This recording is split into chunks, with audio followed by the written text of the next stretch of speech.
Thank you everyone for coming. I'm Michael Sanderson. I'm the director of the Entrepreneurship Center here at St. Mary's University. And when I say here, now it's everywhere. So this is the first of our kind of webinar sessions on guiding businesses through this crisis and helping you find positives and outcomes that will help your business thrive as we kind of maneuver our way through this really uncharted water. As most of you will have heard, and if not, this is good new information for you. At the Entrepreneurship Center, we have started doing free coaching sessions for any businesses that need help. So you can simply go to our website, book in a session, and you will meet with one of our coaches. And we've actually partnered with our soon-to-be entrepreneur in residence and her 60 coaches from around North America that she trains, having been a successful entrepreneur like Paul. So really excited to have this discussion with Paul LeBlanc, a serial entrepreneur, a very successful entrepreneur, and he has a lot of amazing information to share with you as we try and navigate some of this stuff. So the format for today, for the first little bit, I'm just going to kind of throw out some overarching questions. Paul's going to share his information around that stuff. Throughout, if you have questions, put it in the chat, group chat. I'll be monitoring that. I'll make sure your questions are heard. Feel free to take yourself off of darkness so we can see your faces. I think we all want to see more people in today's day and age. So looking at just your names is not as fun as your faces. So by all means, thank you. And so throw your questions in the group chat, and then kind of the back half of this, we'll just have an open Q&A. So I guess, to start off with, Paul, one of the big things is people are running businesses, a crisis is happening, they don't know what to do. What's kind of the first thing that they should be thinking about as they're trying to navigate themselves through these waters? It's kind of hard to focus on this conversation from the beach. I must tell you, I've got the wind blowing in my hair, and I'm trying to focus. But it has been. I've been in business for 30 years, and I've never seen anything quite like this before. The last time I went through this, I had just moved to Toronto to open an office and advertising agency in 2008. And when the economy hit, it kind of hit. And it went into a decline, but nothing like a free fall like we've seen. And every other recession, there's usually a floor that you've hit, and then you start to bounce back again. This is just such a complex issue where it's the recession was overdue, but it's been induced by this pandemic, and it's really thrown all the books out that most entrepreneurs have known to play in the past. Of course, there are certain staples that some people have to continue to consider, but there's just a lot of unknowns in this one. As Valerie and I were talking just beforehand, a lot of businesses are laying directly on the train tracks of this upset. And in this other group I'm a part of called YPO, Young Presidents Organization, there are some other businesses that are absolutely thriving throughout this. But I would say on the whole, most people are struggling. And there are things that, two major considerations that I will leave you today to consider. The first is defense mode. And that's the number one priority you need to take in business right now. But a lot of people are forgetting about the next mode, which is offense mode.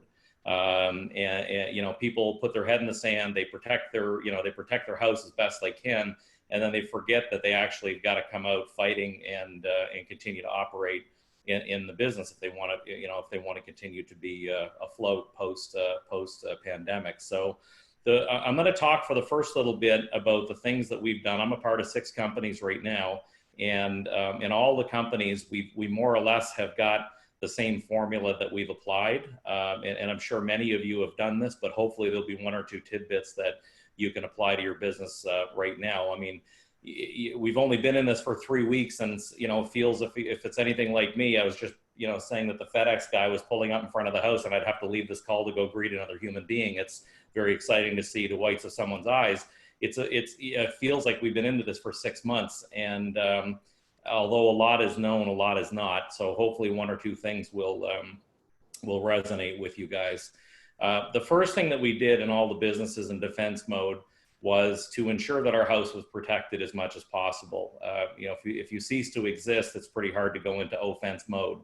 And a lot of companies were hit with this very quickly, had never been through a recession before to begin with, let alone one that was so complicated. So what we did within each of the companies is we did scenario planning. We started off, depending on the industry. If you were laying on the train tracks, these numbers, these percentages I'm going to give you should be different. If you're moderately going to be affected, so you'll have to use these numbers based on the exposure that your business is facing to this crisis. But in most cases, we did a business plan that reflected a 10% reduction in income, a 30% reduction in income, and a 60% reduction in income. Some of you guys might be in more 40, 80, and 100% reduction, but nonetheless, not a lot of businesses have faced 100% reduction in income, but understanding what those things mean to you, it gives you some understanding of how deep you have to cut, to preserve yourself. The other factor in this is not just the reduction.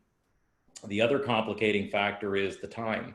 That is also an unknown. So first of all, you don't know how bad your revenue is going to be impacted over the short to medium to long term.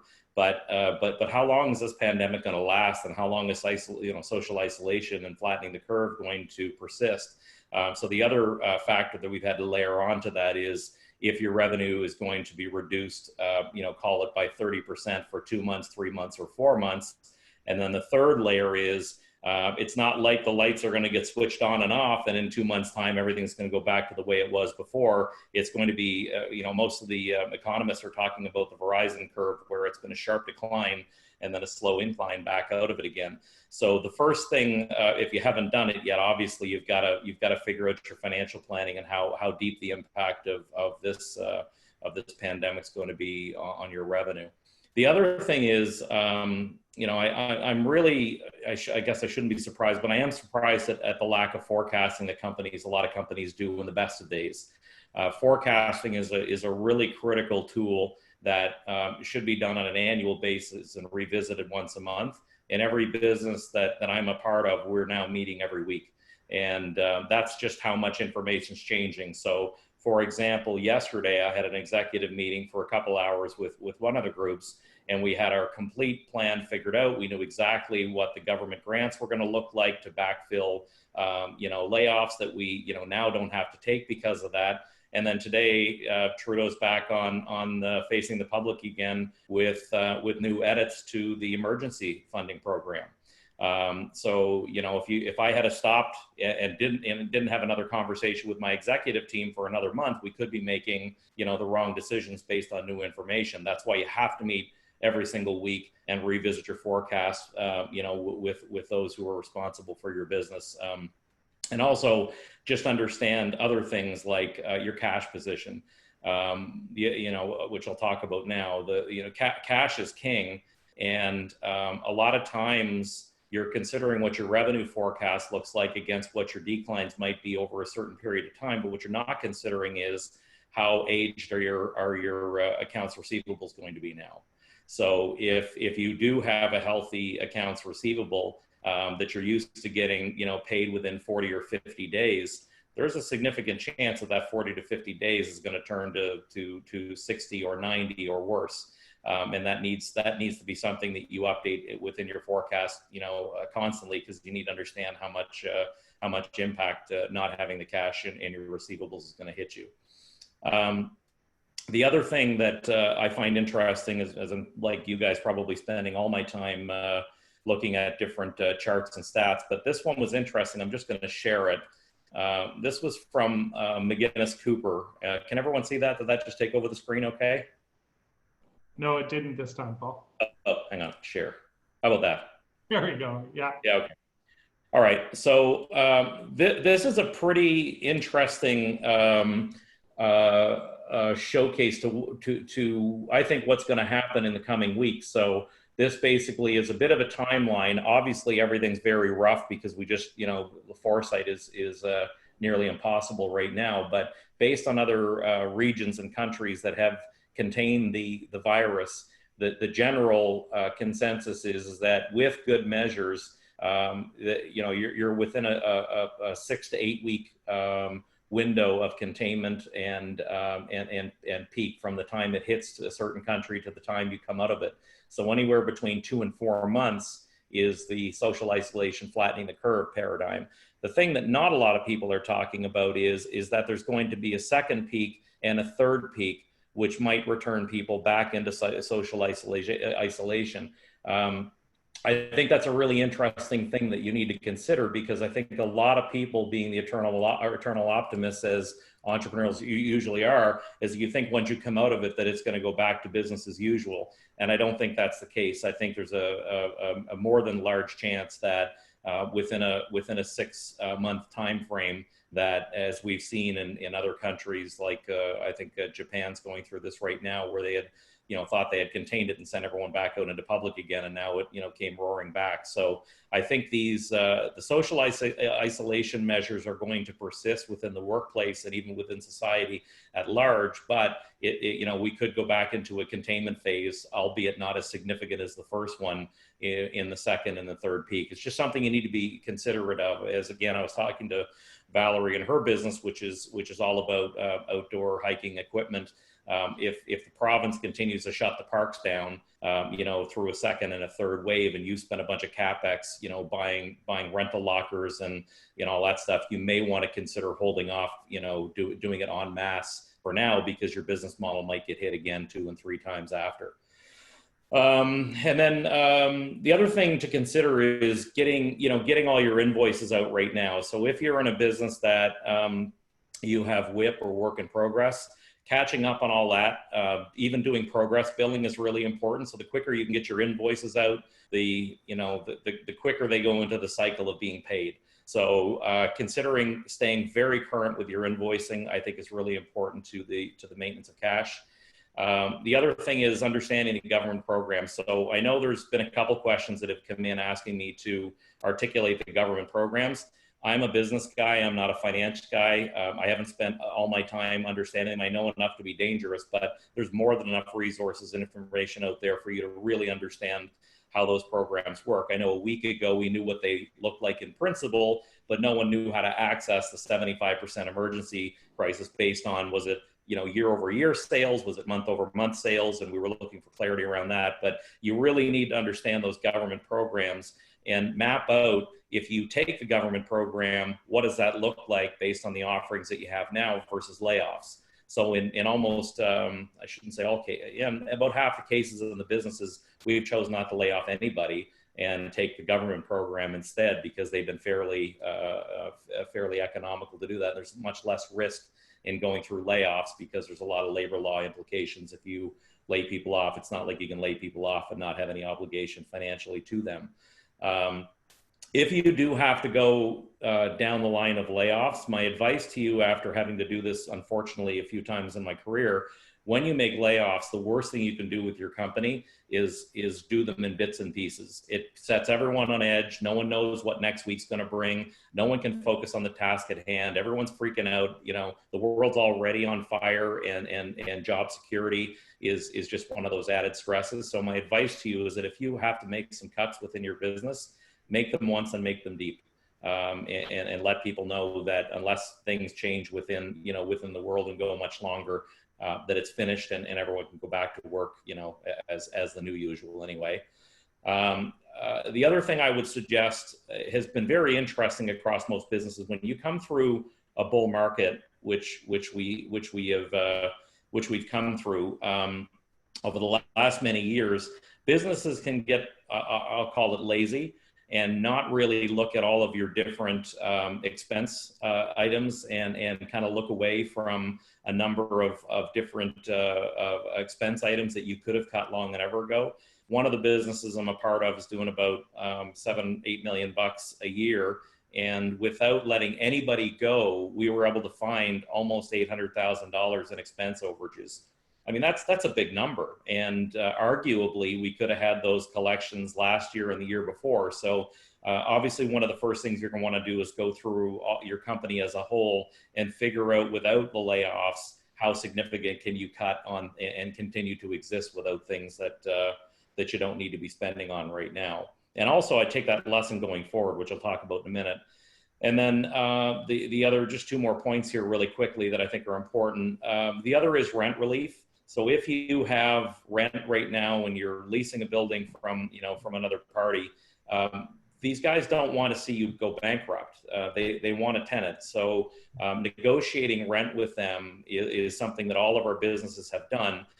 Most of them aren't going to say, hey, we'll forgive your rent for the next 2 months. They'll also usually won't say, well, we'll tack it on to the end of your lease. They'll say, fine, we'll give you rent forgiveness for the next 2 or 3 months. And then you got to catch it up once the economy goes back to normal. And over the next 12 months, you pay for those 3 months in higher increments. So most landlords, I think, are open to that conversation, especially if you're a small business, because there's some provincial guarantees in there as well in the event that you can't pay the rent back and you do get a deferral. But getting rent relief, because none of us are in our offices right now, is definitely something you should be asking for. And the last item I'll suggest is your banks. So getting, if you don't have a line of credit, getting a line of credit, I think, would be something that would be very important for you right now. If you have a line of credit, all the banks, to my knowledge, have an automatic 10% increase to the line of credit that they're able to offer, no questions asked. So if you have $100,000 in a line of credit, you just call the bank up and say, can I have the 10%? They'll move you to 110. They also have the ability, especially with the Fed's encouragement. We had a call this week with the president of RBC Atlantic, and he was kind of giving us some behind the scenes on the federal implications of government asking banks to be very, very careful with their business and commercial clients right now, and to offer them more lines of credit. And then there's other avenues like the BDC that's got tons of funding from the federal government as well. So getting a line of credit, I think, would be really important. I do want to make this stipulation though. If the reason you're trying to get a line of credit is to fund losses, I would suggest strongly that you reconsider that, or if you're going to it, that you do it for a certain small period of time.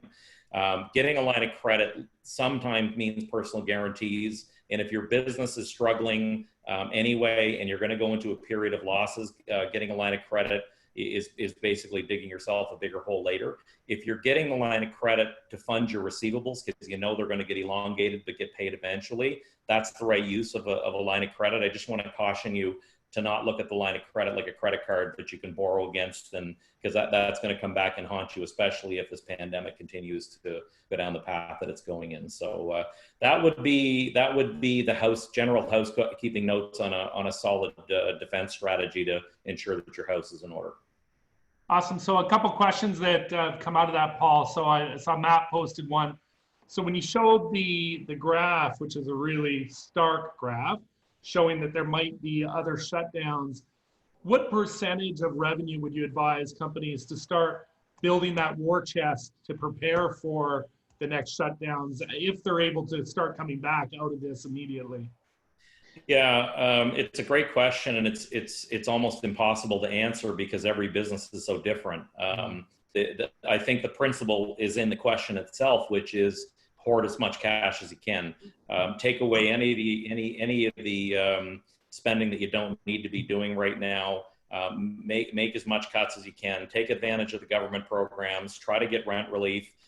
Try to get your invoicing up to date. All the things that I had just mentioned. Even taking pay cuts yourself. I mean, the other thing I didn't mention in here, which I should.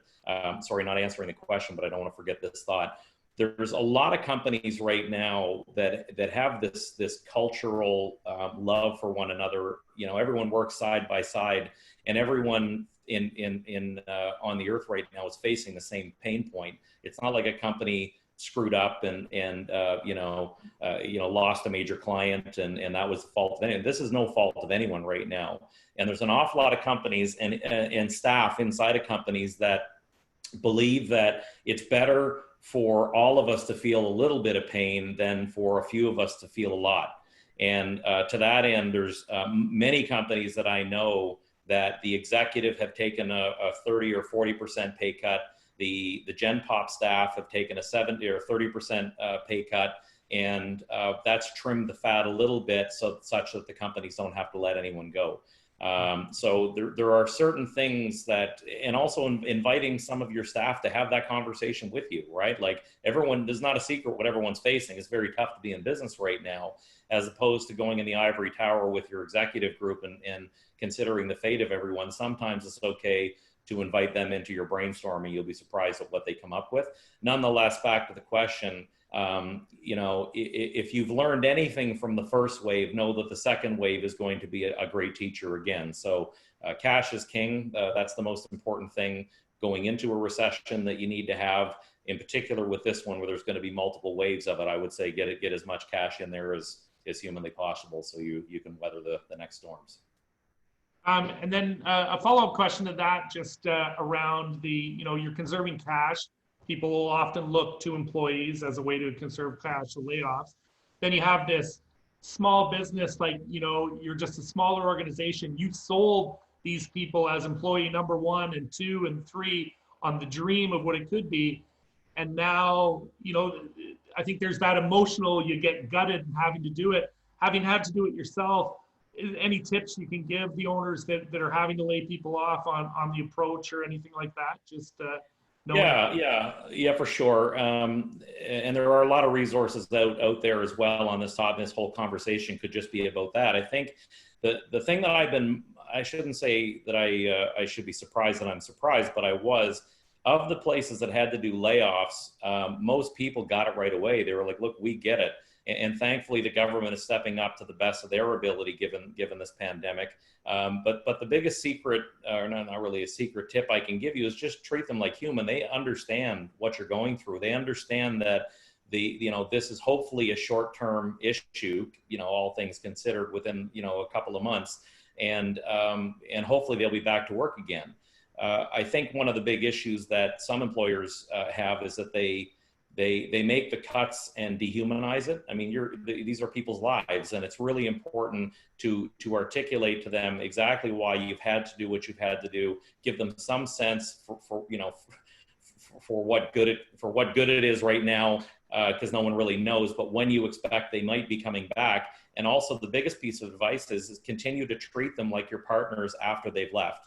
A lot of people will cut the communication off, when people are laid off and they don't really know what's going on inside the organization and they feel like a bit of a leper. I think maintaining contact with them as if they're still a part of your team and communicating with them on the things that are happening, good and bad, within your business, is going to give them assurances that they still feel like they're a part of the culture and it's not such a stark re-entry, right? Awesome. All right, so that's kind of, the protecting the house. Now, one of the big things that people look at too is in a crisis like this, we have some industries like healthcare, home care that are booming for amount of time. But if you're able to keep your employees on, you're still the CEO and owner of the company. But, the actual work that you're doing has significantly depleted. So how do you manage the time around keeping engaged, and especially in a virtual world where your organization may not have been that before? So, this concept around time and business during this crisis. Yeah, so this kind of turns the conversation a little bit from the dreary, shitty, my house is on fire and everyone's running around not having a clue what to do, and like Keystone cops bumping into each other and trying to make sense of what the government programs are. I think after 3 weeks now, a lot of people, I think, understand what they're facing over the next coming couple of months. And maybe with some of the tidbits that I threw out there, you'll be able to create a bit more sharper focus on what's going on. But I think the protecting the house should be, mostly complete for every business owner at this point right now. And then the conversation flips into offense mode. And I can't stress this piece enough that you can't just fix the house and then stick your head in the sand and wait for the pandemic to end and then you go back to business as normal. There's a lot of companies that are going to do that, And this makes the difference between great entrepreneurs and poor entrepreneurs, in my opinion. Those that take this opportunity to do things that is going to make them a sharper competitor, a smarter group of people, a better honed sales and marketing organization, for sure. So it's funny, in the company that I talked to yesterday for quite some time, you know, and I can't take credit for this, the management team is absolutely amazing. They were like, look, we know we've got 70, 80 people that are employed here, and most of the senior level people are working 200% a week. Whereas the mid-level people or maybe some of the more junior people aren't very busy at all. And I think that's probably symptomatic of most companies that are going through what they're going through once they've got their house in order. The question then turns to, what do you do with your time? Because I don't think it's a good idea to use the government's, you know, assistance to just sit back and everyone, you know, freshen up on their guitar and Xbox playing skills. That good things can happen between now and when this crisis ends. So a couple things that we're considering is reflect on, before this crisis happened, how many times have you said, you know, God, I wish I just had more hours in the day because our ERP system sucks, or our project management system sucks, or our profit and loss statements are not in good working order, or our balance sheet, the way they're reported, it's not good, or our sales reporting is terrible. There's so many things that it's funny. I often talked about in business, you know, trying to make change with a business that's going is like trying to change a car tire while it's going 100 kilometers an hour, right? You can't just stop the business and go, cool, if I could just stop the car, hey clients, can you give us 2 months to fix things, and then we'll, you know, pop the tire on and then the business doesn't work that way. But right now it does. You know, you're getting, hopefully you're, you know, taking advantage of some of these government programs, which means that you have some time to do some housework. And in that case, it's different for everybody, but I would take a strong look at your ERP systems. I would take a strong look at your accounting systems, tidying up, you know, inventory, making sure that the sales structure you have is correct and the reporting structure is great, getting your business development lists in place. Who do you want to target? You know, maybe it's not appropriate in this day and age, meaning this week, but maybe next week and the week after it is, for you to go out and quote unquote sell people. That feels a little tone deaf right now, but very soon I think that's going to be the case. So freshening up your business development lists, getting your reporting structures in place. There's a lot of housekeeping that can be done right now in every business. So I'd encourage you to figure out where those loose planks were when times were so busy you never had a chance to get to them, and get to them, and maybe create committees. So this committee is going to work on this that maybe don't have a full plate right now. Give another committee something else and give, you know, manage it, give tasks, run it like a business. You know, you got certain dates, you got check-ins, and there's this a real, you know, if there's a silver lining, this is a real great opportunity for you to get your house in order, so that when you do emerge from this, that you're far more competitive than you were before. The other thing is, you know, coming out of this crisis fighting, it was an interesting, there was in the agency, it was shared that most of the sophisticated clients, I might actually have the deck here, it is, yeah. Most sophisticated clients, let me just see here. I'm going to share this if I can. Share, where's my share screen? So you can see here, I'll just open this up. During a corporate response to a recession, I'm not suggesting that, you know, you spend money, for example, right now, but if you did have extra cash and when the time was right, to increase those that during a recession increase the ad spend, came out of the recession way ahead of those that decreased the ad spends. So again, I'm not suggesting, you know, for you to go out and create a big ad campaign for yourself, but when the time's right, being bullish, I think, is going to give you greater opportunity than once everyone emerges at the same time that you start doing the same thing that everyone else is doing. So having marketing plans ready. I mean, that's the other thing I see a lot of times where, you know, companies don't really have a marketing plan because everyone's too busy and the senior executives don't have time to manage a good marketing plan. Well, having a good sales and marketing plan during this time, I think is really critical as well. So those are a couple things that I think you can do and make good use of the time that you've now been given. Just don't waste it. And that's what good leaders do, is they figure out where the hot spots are and how to channel their people's resources, and it will pay off in spades.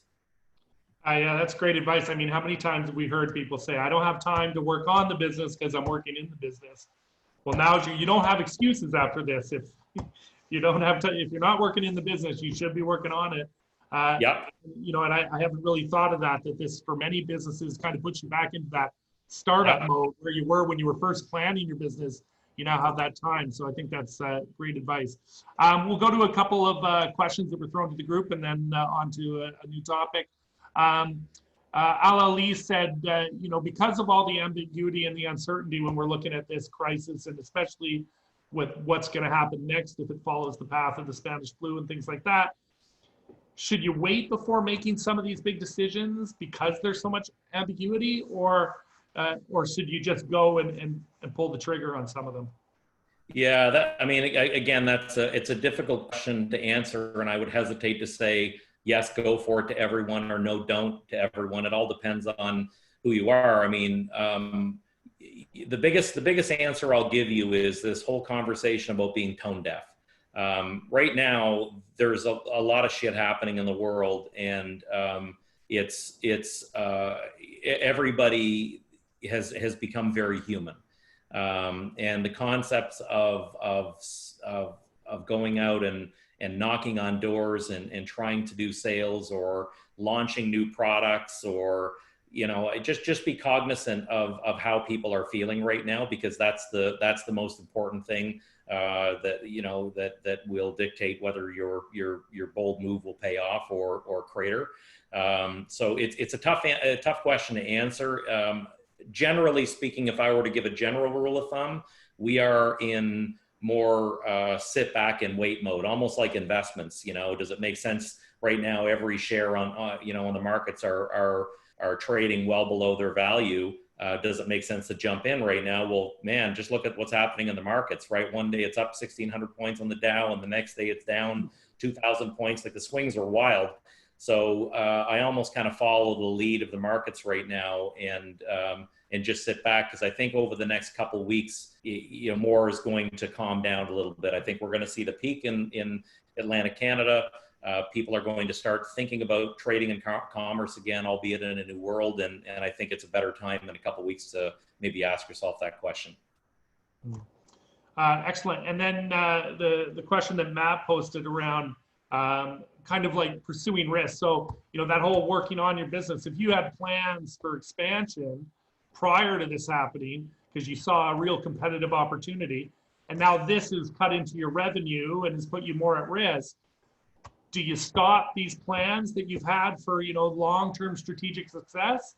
You know, how should you kind of approach that, knowing that there's obviously going to be more risk involved if you're doing this expansions and stuff like that? Yeah, it's you know, all of these questions are extremely difficult, and I thought of two companies that are in major plant expansions right now that have decided to turn off the expansion just because of the unforeseen.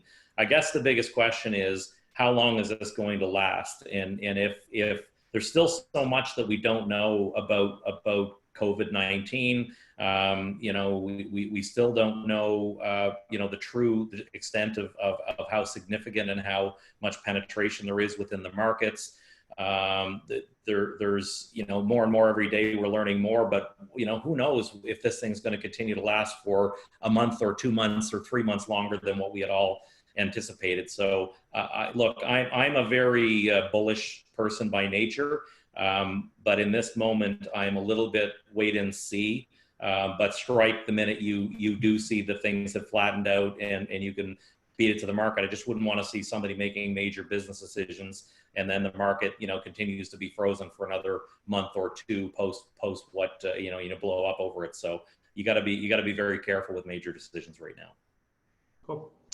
All right. So one of the other topics that we want to look at for the small businesses is, you know, a crisis is relatively new to most small businesses, unless you were around for the last recession. You know, so what should they be learning from this, what's happening right now, that will support them moving forward? Yeah, and just I see Matt put in here already committed to a large spend. I'll just finish that question. So I do know that some companies have, funding in place, commitments to construction projects and whatnot. For as much as you can slow things down, I think you should. Just because even if you get your construction project completed at a certain time frame, that means you're going to need to staff it, and you're going to need to, increase your supply and demand, which, we don't know how long that's going to be before people are open to. It depends on the industry you're in. If you're John Stanfield and you've just pivoted into creating gowns as opposed to, men's long underwear, then sure, double down, because I think you've got a massive addressable audience for a long time. And if he was in the middle of an expansion, great. But if you're into food processing equipment and you've got a major plant expansion in place right now, which means you need more customers to sell to in order to fill your plant up, I'd be dragging my heels a little bit. Yeah. Sorry. All right, Michael. So back to your point. Yeah. I've said this a lot. It's not my line, but I love to steal it. Don't waste a good crisis.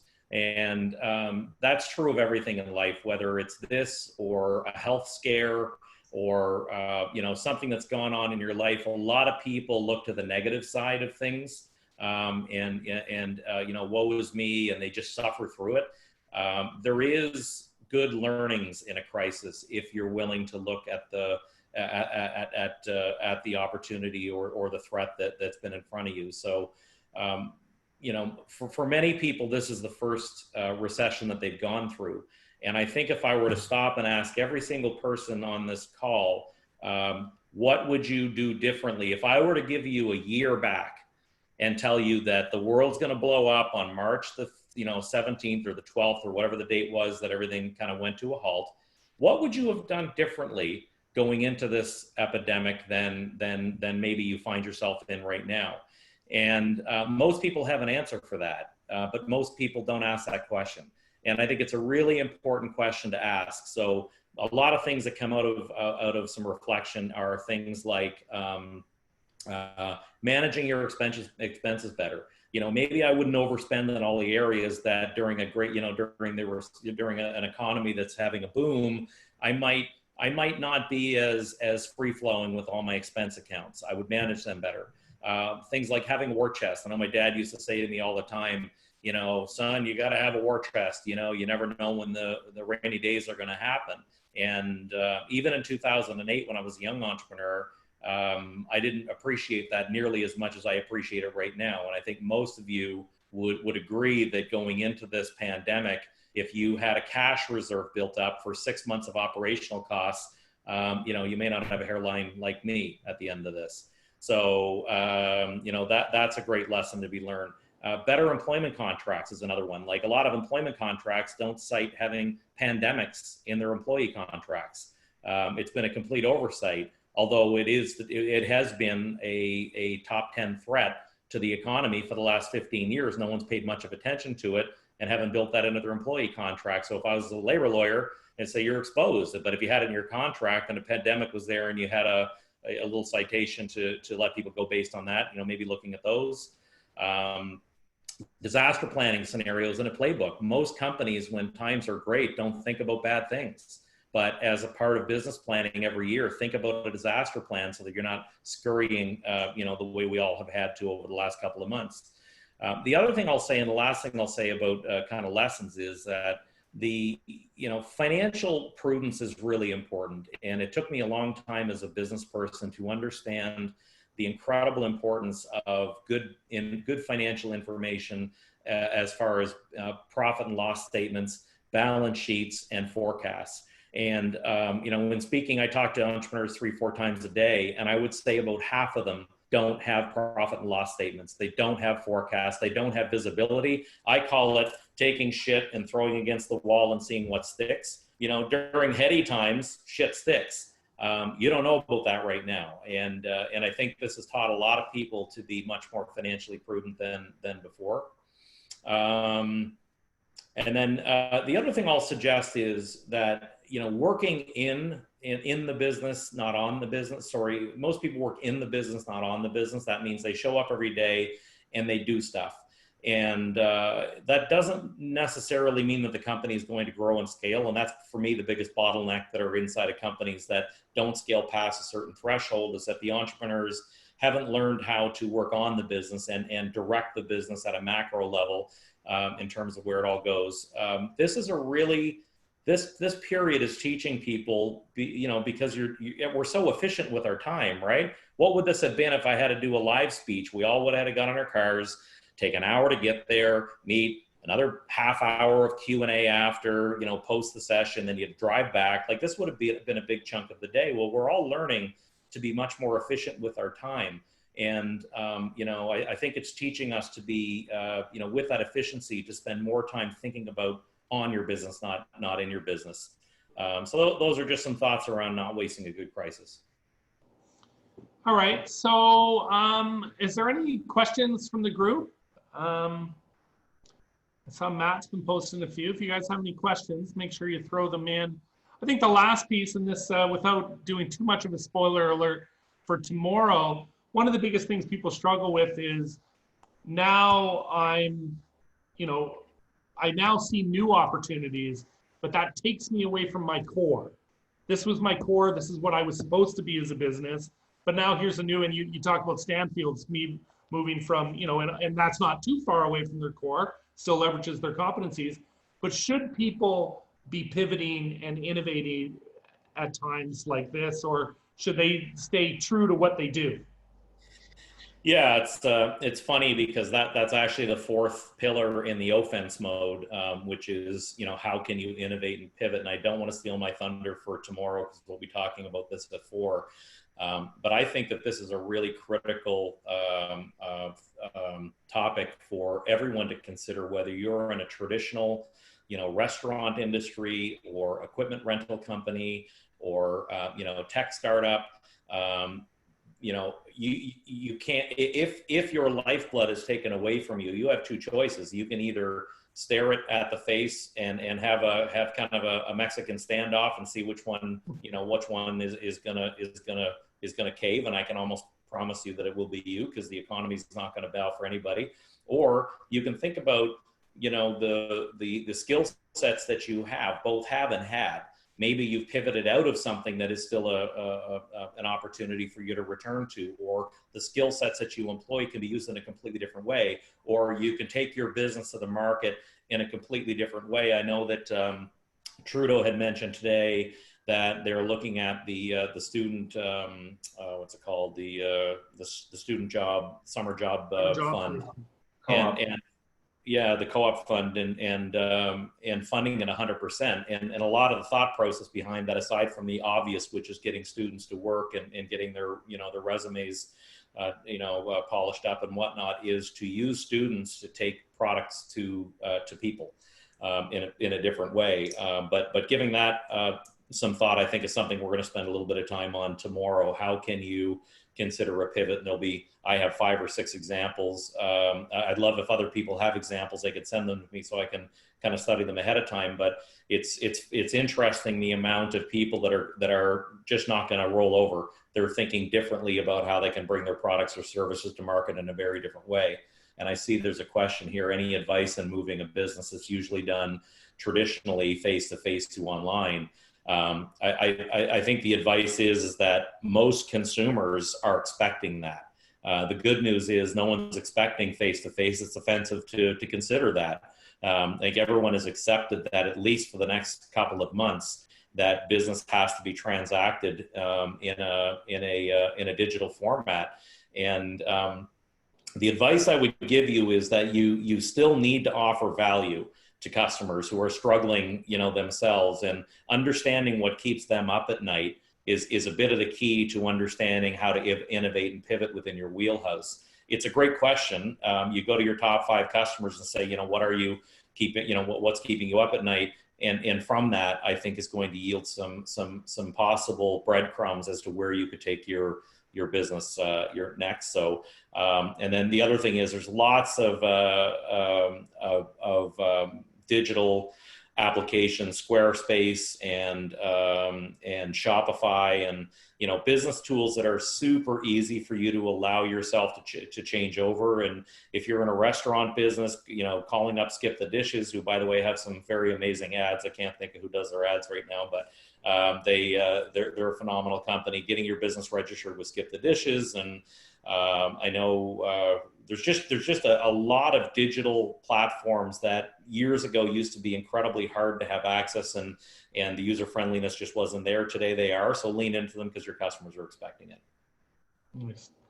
I saw Mary posted if you had any information about the Small Business Impact Grant.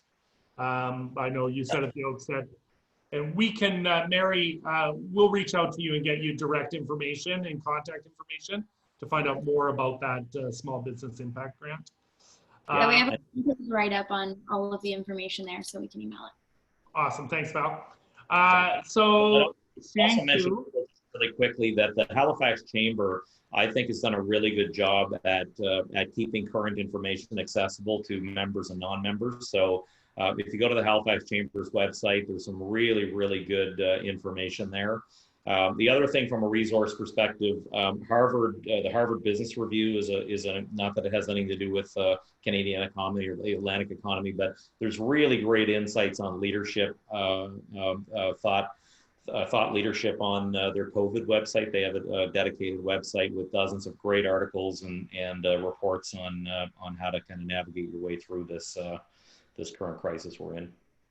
And that's in the Harvard Business Review? Yeah, the Harvard Business Review website. Google it. I go to it often. So you see Shit Sing Su. Yeah. I'm sure I butchered your name. Wants advice on whether you should be holding off on trying to raise money during this time or not, and what investment groups are looking at during this time. Yeah, I mean, look, it's it's extremely hard. Banks, which are not private equity and they're not venture capital by any stretch, which I think is more the basis of your question. Banks are still open for business. So traditional loans, charter bank loans, they are much friendlier than they've ever been before. So traditional financing, I think, is still very, very much in play. But your question about private equity and venture cap. So I have a lot of friends in those industries, and it's just, there's just so much unknown. So if you take a startup that has a 19 out of 20% chance of failure within a certain few years, that number's gone up drastically right now because it's extremely hard to get anyone's attention and consider them to part with money when most of the world is really kind of tightening their belts. And marketing is extremely hard. Who's the addressable audience and how do you reach them? The whole world is in the same spot right now. It's extremely difficult to be a startup, and I don't mean to put fear in anybody. I think it's a short-term issue. But if you are a startup and you're seeking capital, the best advice I can give you is batten down your hatches, get your cost structure down to near zero. Try to get everybody to understand, maybe put some stock options in place for people that are giving of their time over the next couple of months.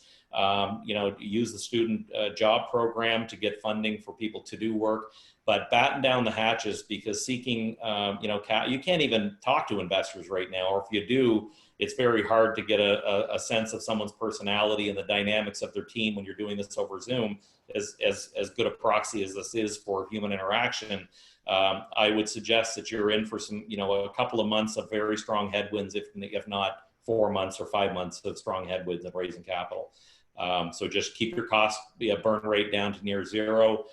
Keep plodding along. Don't put things on pause if you can afford to continue going forward, and take advantage of government programs that have put out there to get student help to continue to push things forward without burning up your expenses.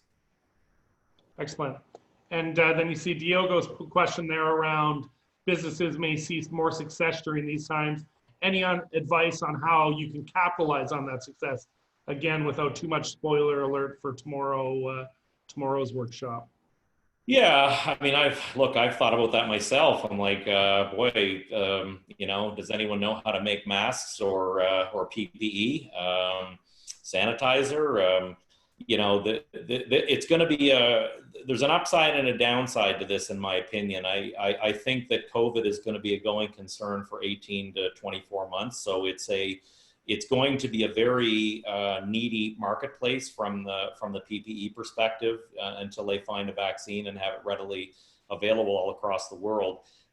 Which means that you know, the PPE stuff, the personal protective equipment that hospitals use, now there's mandates that you know, in the US they're saying that even Gen Pop should be wearing face masks. Like, demand's going to go through the roof. So if you have the ability to pivot and manufacture and offer that into spaces, I can tell you the groups that I hang out with, they can't get the inventory fast enough. It's, you know, there's a good friend of mine that's in that space right now, and they've got literally 24 months of backlog, and they're just crying for inventory. So if you're in the manufacturing space, or you can somehow get in on that space, it's a treasure trove. But I don't expect it's going to be a 20-year treasure trove. It'll likely be a feast and famine. Yeah, you know, so I wouldn't be predicating my business model, because there'll be a ton of competition in the coming few months in that space. So. I'm not sure if that answered your question, or if you were referring to something else, other businesses see success during these times. You know, I guess the other way to look at that is just businesses that were already traditionally online. So Amazon's doing great. Groceries are doing great. Food processing plants are still doing great. You know, there's still great opportunities in those types of businesses that aren't being hit by the same issues that call it restaurants, or if you own a trampoline park, you know, where your world has been completely shut down. Pivoting into the areas that'll still exist, I think, is important. Sorry, Michael. I just said a hug company. A hugging company, yeah, to stay away from that. Digital fist bumps are where it's at right now. Excellent. All right, so I think this probably brings us to the end. If there's any last questions, throw it in.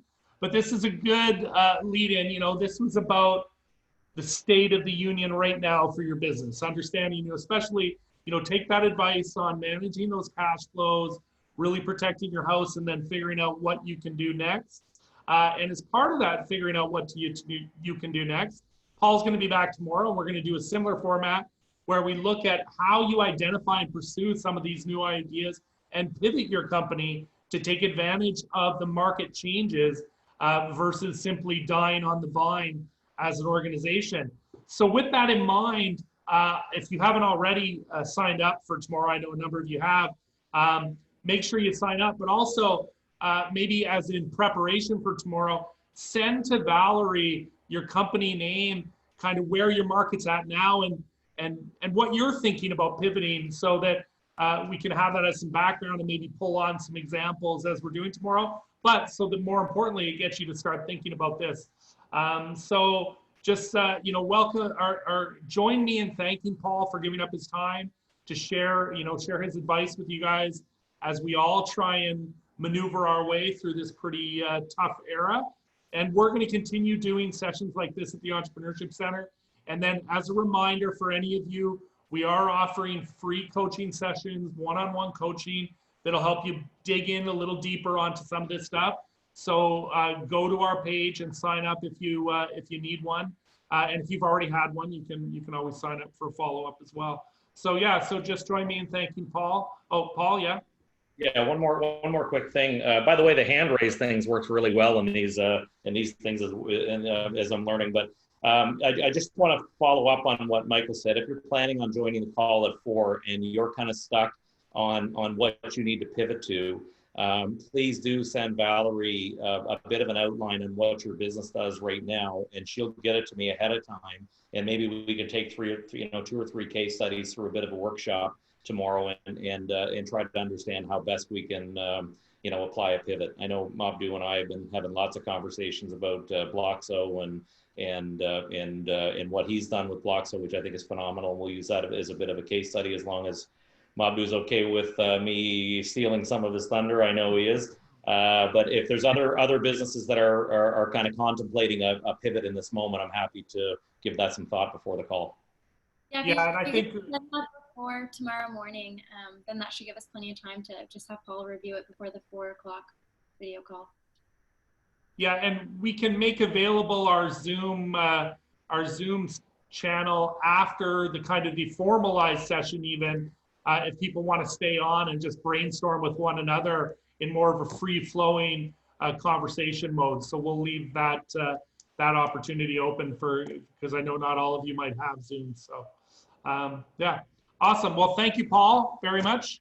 Thank you everyone for coming, and you all go out there and enjoy your homes. Because Michael, one more quick thing. Sorry, I keep saying this, but just before we go, I just want to say I called and I'm sure he'd be okay with me saying this, Colin McDonald, who's a friend of mine, co-founder of Clearwater, and he gave me some really good advice, because I too was panicked when all of this stuff began.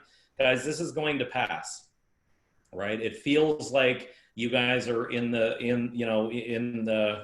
quicksand right now, and it may feel like you're never going to get back to business as usual. It's going to pass. Every recession comes out of it. Every recession finds its way out. That's the way humans are designed. Just remember that it's this is just a moment in time, and the things will get better in the coming months. All you have to do is batten down the hatches and lean into it. I mean, there's no point in dreading about it. Find the good in it. Stay home and enjoy your family. But you will come out of this, and you'll come out fighting, and you'll come out of it better than when you went into it. So I just wanted to give you a quick sense of that before we all broke off the call. Awesome. Thanks, Paul. All right, everyone. See you all tomorrow. Yeah. Bye, guys. Take care.